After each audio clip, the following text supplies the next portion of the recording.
Hello, citizens. This is Jim with JP Reacts, where you come to think like a politician, and you can find out what politicians mean by what they say, and sometimes what they don't say.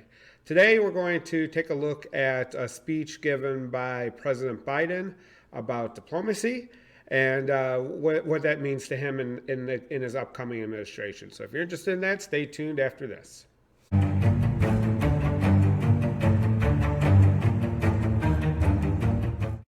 Okay, so this is President Biden talking about how diplomacy is going to be impacted on his administration, how it's going to be different from the previous administration. So let's check that out. We'll start right away. America is back. America is back. Diplomacy is back at the center of our foreign policy. As I said in my inaugural address, we will repair our alliances and engage with the world once again, not to meet yesterday's challenges, but today's and tomorrow's. So that's going to be key. I got this. This is a quick video from Bloomberg. I'll link to it below. But that's going to be key when he says America is back. There's been a very big perception from the world, from the President Trump's administration, that the United States has withdrawn from the world, and specifically withdrawn from our allies. They don't feel like we have been part of the team anymore that we basically created to begin with. So part of being back on the world stage is back re-engaging with our allies. That's what I'm pretty sure he's meaning with his statements. American leadership must meet this new moment of advancing authoritarianism, including the growing ambitions of China to rival the United States and the determination of Russia to damage and disrupt our democracy. We must meet the new moment, accelerating global challenges, from the pandemic to the climate crisis to nuclear proliferation, challenging. So there's a lot of things that are going to require a united world to really tackle. Like you said, climate change. The United States is a big problem in climate change, being behind a lot of the other more industrialized nations and embracing the Paris Accords, which President Biden had rejoined early on in his presidency. But there is going to be needed a worldwide coalition around fixing climate change. And that's something that's going to require American leadership, not only because we are a primary problem in the area, but we also are going to be able to be a primary solution if we can fix it.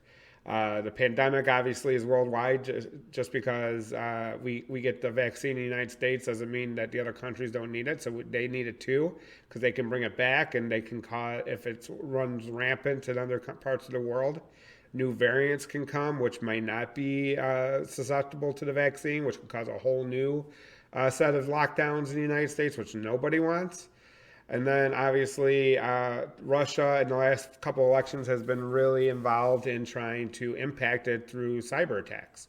So it's really going to be up to American leadership to bring the world together to try to combat all these types of threats.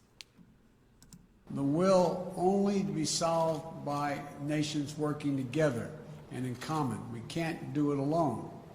We must start with diplomacy, rooted in America's most cherished democratic values, defending freedom, championing opportunity, upholding universal rights, respecting the rule of law, and treating every person with dignity.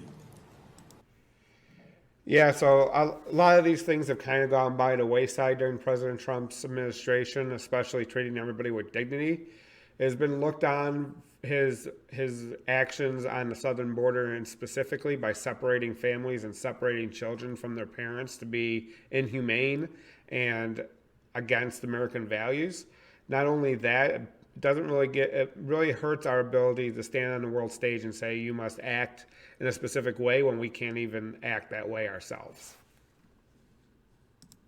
That's the grounding wire of our global policy, our global power. That's our inexhaustible source of strength. That's America's abiding advantage. Though many of these values have come under intense pressure in recent years, even pushed to the brink in the last few weeks, the American people are going to emerge from this moment stronger, more determined, and better equipped to unite the world in fighting to defend democracy, because we have fought for it ourselves. Yeah, so that's what they're talking about the last few weeks, obviously, was talking about the attack on the Capitol and holding those people accountable. It's it's hard to push democracy when your democracy itself is under attack, like it was with the terrorist attacks back at the beginning of January. So I'm glad he addressed that in this. Let's see if there's anything else before this wraps up. So that's really it on this part of the video. It was a really short hit on diplomacy in his speech. It covered a lot of territory in this short video, though. So basically, really focused on bringing the United States back into the world stage. We had really abandoned our leadership role. The United States has always been a leader on bringing countries together to solve problems. And the fact that we basically stopped doing that altogether during the Trump administration really goes against what we've done basically since World War II. So the United States needs to lead in a lot of areas to to bring countries together and to lead in areas that we need to affect on a global scale. The pandemic, climate change, other aggressive countries, really making sure everything's on the same page. So hopefully you learned a little bit about what some of the background was on his speech about diplomacy. If you did, please like this video below. And then in the comments, please tell me, what do you think is going to be the biggest challenge on the world stage for President Biden in his upcoming administration?